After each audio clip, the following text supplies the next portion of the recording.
할렐루야. 사랑하는 대강의 가족 여러분, 오늘 하루도 하나님의 말씀과 동행하는 삶이 되길 소망합니다. 오늘 함께 나눌 하나님의 말씀은 로마서 6장 12절에서 14절 말씀입니다. 그러므로 너희는 죄가 너희 죽을 몸을 지배하지 못하게 하여 몸의 사욕에 순종하지 말고, 또한 너희 지체를 불의의 무기로 죄에게 내주지 말고, 오직 너희 자신을 죽은 자 가운데서 다시 살아난 자 같이 하나님께 드리며 너희 지체를 의의 무기로 하나님께 드리라. 죄가 너희를 주장하지 못하리니 이는 너희가 법 아래 있지 아니하고 은혜 아래에 있음이라. 아멘. 사람들이 이 기독교와 성도들에 대해서 가지고 있는 이 부정적인 인상이 있을 텐데, 그 중에 하나가 신앙의 감정적인 측면입니다.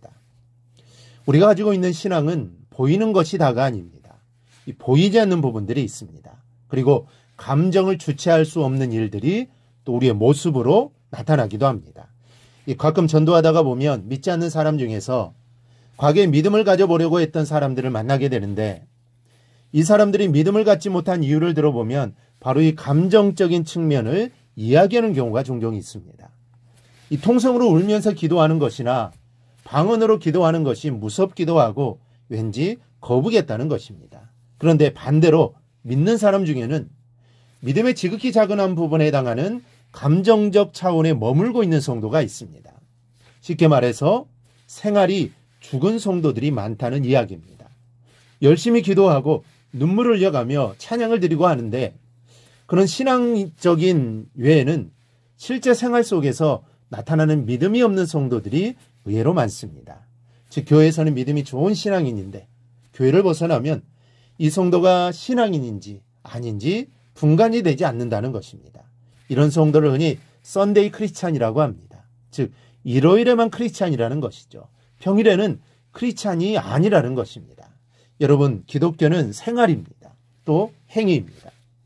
행위로 구원을 받는 것은 아니지만 우리의 삶 속에서 예수의 향기가 풍겨야 합니다. 삶 속에서 예수의 향기가 풍기지 않는 사람은 기독교인이라고 말하기 어렵습니다. 이 사람은 누구든지 하나님을 위한 무기가 되든지 아니면 사단을 위한 무기가 되든지 그 둘 중 하나가 돼야 하는 양극단에 서 있기 때문입니다. 하나님이든 사단이든 다 사용할 일꾼을 찾고 있습니다. 우선 하나님을 생각해 보십시오. 하나님은 사람 없이는 일하시지 않습니다. 사람들에게 말씀하실 때에도 사람을 통해 말씀하시고, 사람들에게 능력을 베푸실 때도 역시 사람을 필요로 하십니다. 이 세상에서 하나님의 일을 진행해 나가는 최종적인 주체는 사람입니다. 사랑을 베푸실 때에도, 위로하고 격려하실 때에도 하나님은 언제든지 사용할 사람을 필요로 하십니다. 그렇다면 사단은 그렇지 않습니까? 사단도 역시 사람을 필요로 합니다. 누구든지 재중에 떨어뜨리기 위해서라면 유혹해 줄 사람이 필요합니다. 사람들을 죄 속에 빠뜨릴 매개체로서의 인간을 항상 필요로 하는 것이 사단입니다. 거짓말할 사람, 음란으로 유혹할 사람, 흉악한 범죄로 유도할 사람, 다른 사람을 파멸시키는데 앞장설 사람, 사단은 얼마든지 사람들을 필요로 합니다. 그렇다면 이 양 진영 속에 여러분은 어느 편에 속한 사람들입니까? 하나님의 손에 들려진 의의 병기입니까? 아니면 사단의 손에 들려진 악의 병기입니까? 세상 모든 사람들이 이 둘 중 하나라는 사실을 알아야 합니다. 누구도 외일 수가 없습니다. 하나님 편이 아니면 사단 편이요, 사단 편이 아니면 하나님 편이 분명합니다. 바울은 바로 이 사실을 알고는 이렇게 말합니다. 그러므로 너희는 죄가 너희 죽을 몸을 지배하지 못하게 하여 몸의 사욕에 순종하지 말고, 또한 너희 지체를 불의의 무기로 죄에게 내주지 말고, 오직 너희 자신을 죽은 자 가운데서 다시 살아난 자 같이 하나님께 드리며 너희 지체를 의의 무기로 하나님께 드리라. 너희 지체를 불의의 병기로 죄에게 드리지 말고 의의 병기로 하나님께 드리라는 겁니다. 이것이 바울의 결론입니다.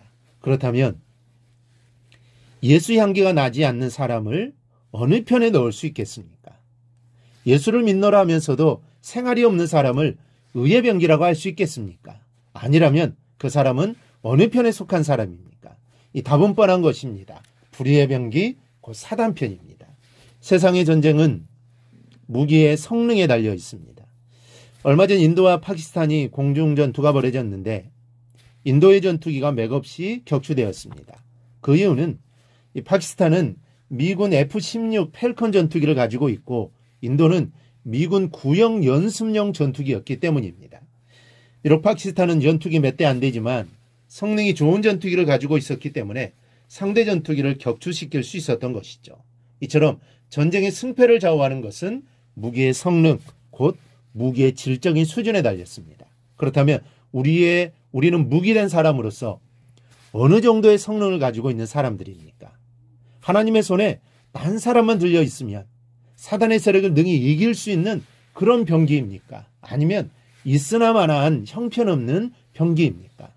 이 세상에 하나님의 나라가 건설되고 하나님께 통치하실 것인지, 사단의 나라가 건설되고 사단이 왕노릇할 것인지는 모두 여러분 한 사람 한 사람이 어떻게 쓰이느냐에 달려 있습니다.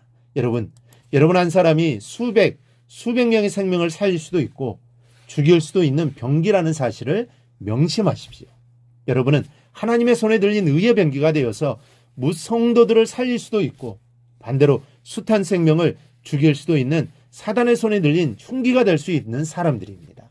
그런 파괴력이 여러분 안에 들어 있습니다. 그러니 하나님께 귀하게 쓰임받는 거룩한 종들이 되시기를 바랍니다. 한 번뿐인 이 땅의 삶에서 하나님께 귀하게 쓰임받다 하나님의 부름을 받아야 하지 않겠습니까? 우리 모두 하나님의 귀한 병사가 되기를 바랍니다. 하나님께 귀하게 쓰임받기를 바랍니다. 그리하여 하나님의 기쁨이 되는 삶이 되기를 주님의 이름으로 축원합니다. 오늘 묵상한 말씀을 굳게 잡고 삶으로 실천하며 살아내는 대강의 모든 성도들이 되기를 축복합니다.